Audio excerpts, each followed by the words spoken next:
गुढीपाडव्यानंतर राज्यातील गावागावात भरणाऱ्या यात्रा, जत्रा, उरुसावर सध्या अखाती युद्धाचं सावट आहे. गॅसचा तुटवडा निर्माण झाल्यानं महाप्रसाद बनवून द्यायचा केटरर्स तयार नाहीयेत. एकतर गॅस उपलब्ध करून द्या किंवा जळण किंवा कोळसा शेगडी उपलब्ध करून द्या, अशी अट पिंपरी चिंचवडमधील केटरर्सने टाकली आहे. पिंपळे निलख येथील भैरवनाथ उत्सव, रामनवमी उत्सव आणि हनुमान जन्मोत्सवानिमित्त सप्ताह सोहळ्याचे आयोजन केले जातं. रोज 2,500 ते 3,000 म्हणजे 8 दिवसात किमान 18,000 ते 20,000 भाविक महाप्रसादाचा लाभ घेतात. मात्र गॅस तुटवड्यामुळे महाप्रसाद कसा बनवायचा असा प्रश्न आता त्यांच्या समोर निर्माण झालाय.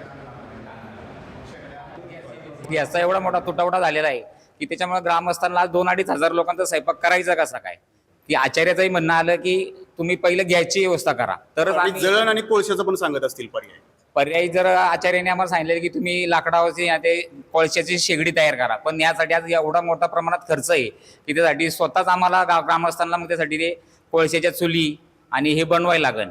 तर त्यासाठी तो खर्च उचलायला आज जमणार नाही एवढ्या ग्रामस्थांना. की ग्रामस्थांना आज विनंती केलेली आहे सप्ताह कमिटीला की तुम्ही नाही तर मग ते कोळशाची शेगड्या आणि हे उपलब्ध करून द्या आचार्यांनी सांगितलेले. तर दिलंच तर आम्ही 2-2.5 हजार लोकांचा महाप्रसाद तयार करू शकतो. एबीपी माझा, उघडा डोळे बघा नीट.